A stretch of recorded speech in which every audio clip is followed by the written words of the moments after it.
olá, todo especial a você que está acompanhando o programa Igreja Presente com o nosso cardeal Dom Odilo Peruscherer, que é arcebispo aqui da Arquidiocese de São Paulo. Nós estamos aqui gravando alguns programas, claro, para fazer com que você aprenda ainda mais, conheça ainda mais, tire suas dúvidas sobre a nova encíclica do Papa Francisco, Laudato Si, sobre o cuidado da casa comum. Dom Odilo, mais uma vez, muito obrigado por nos receber aqui na Arquidiocese de São Paulo.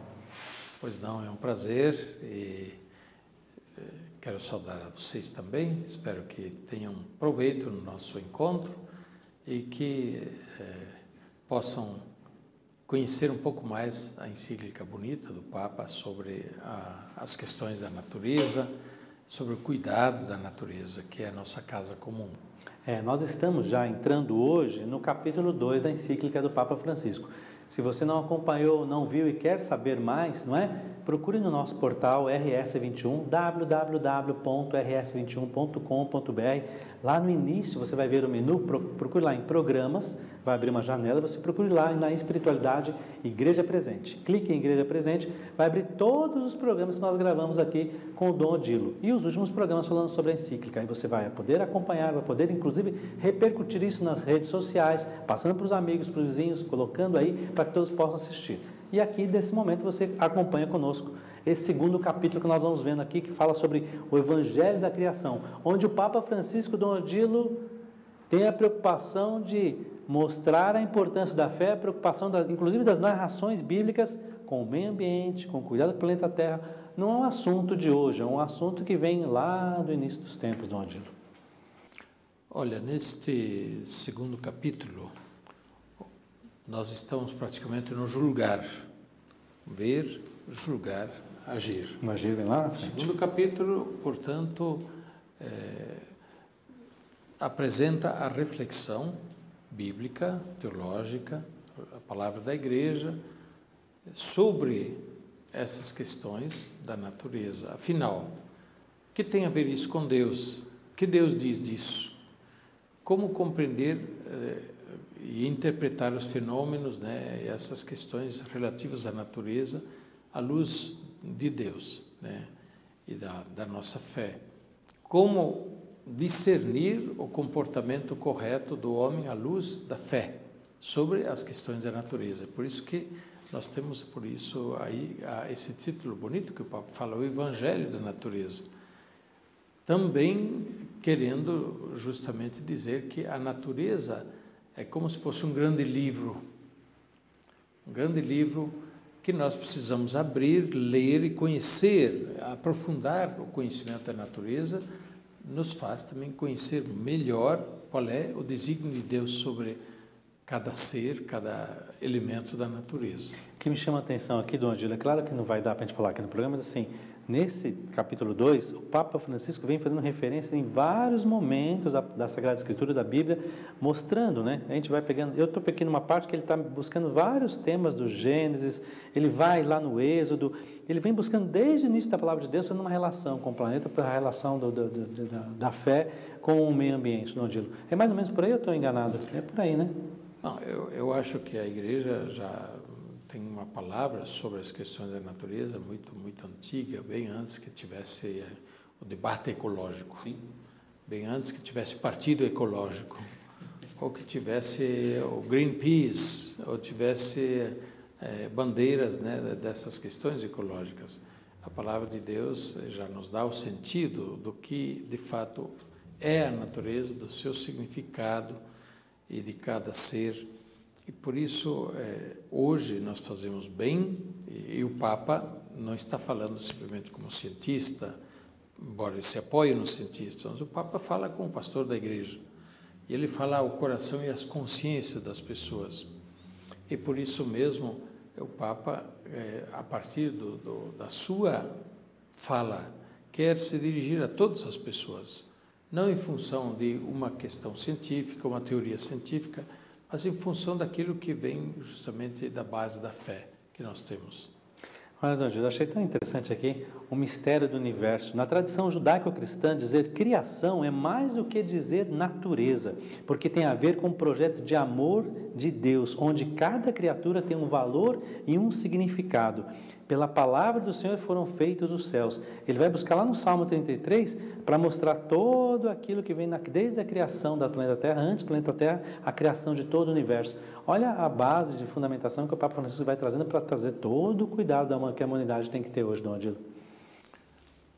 A natureza sempre foi também, digamos assim, motivo de contemplação.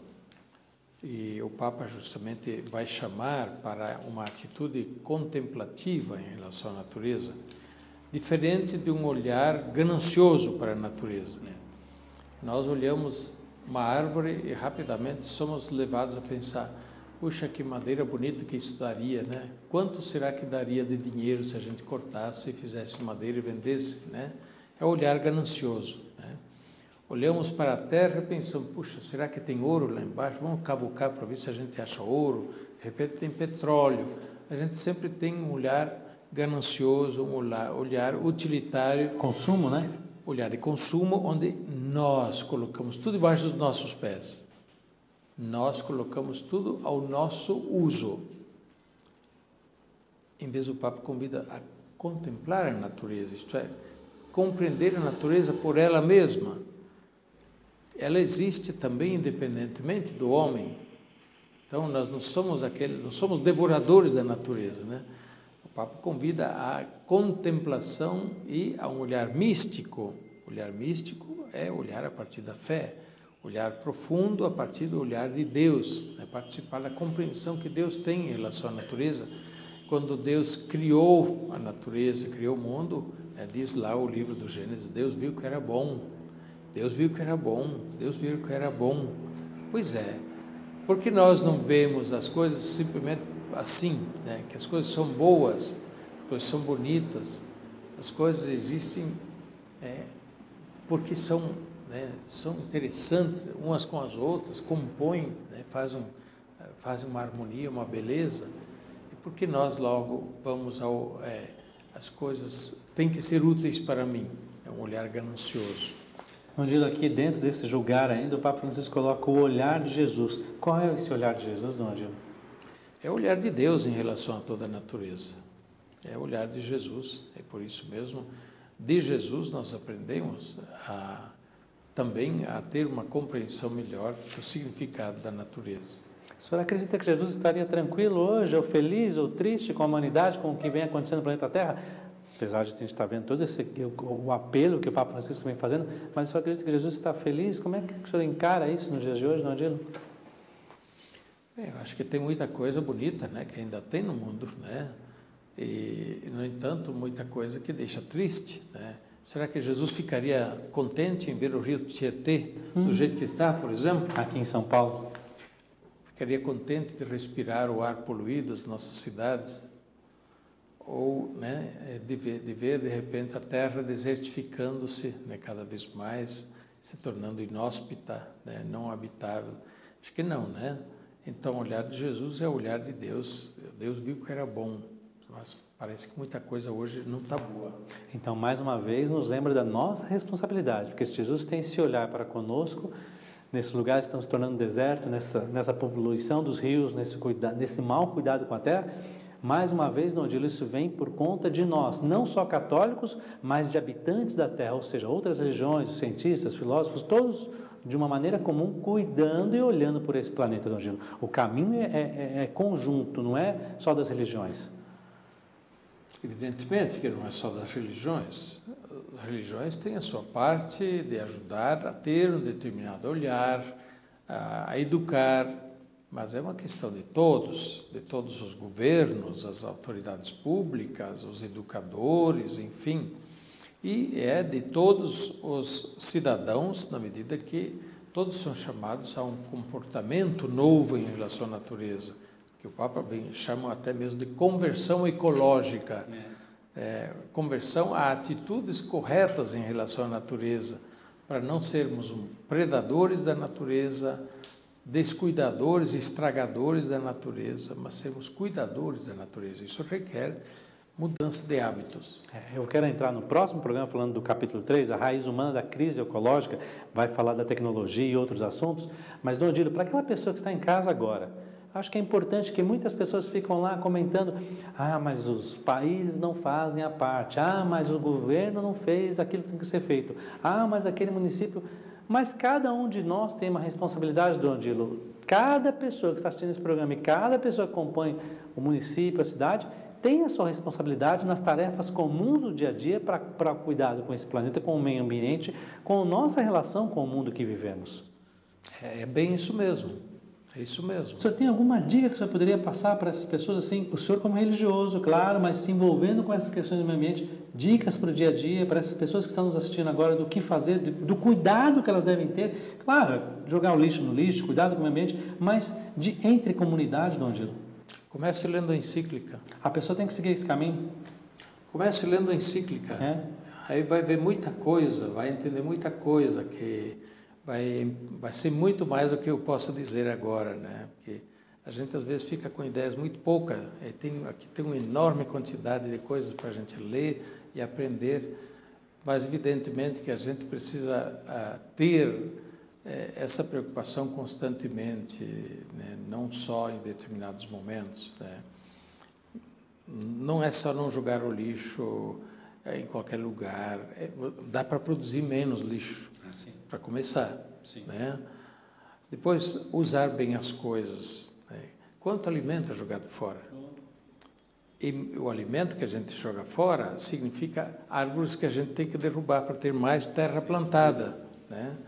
Então, quanto alimento é jogado fora? Há estudos que dizem que no Brasil a quantidade de alimentos jogados fora ou desperdiçados chega até 50%.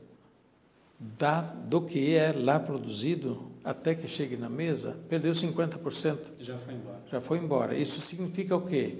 A gente tem que cultivar 50% a mais de área para poder alimentar essas pessoas, por exemplo, que estão dependendo do alimento. E assim por diante. Será que nós precisamos, para ir lá na esquina comprar uma cervejinha, tem que sair de carro? Ora, sai menos de carro, você vai poluir menos o ar, né? E assim por diante. Há muita coisa que a gente usa, consome, que pode ser diferente, que não precisa ser aquilo, pode ser melhor consumido, melhor usado, né? E se nós todos fizermos, olha quanta coisa muda. A água, por exemplo, que é um bem super precioso. Agora, por exemplo, em São Paulo, que nós tivemos essa crise hídrica já com mais de um ano, quantos hábitos mudaram? Quantos hábitos mudaram e foi possível mudar?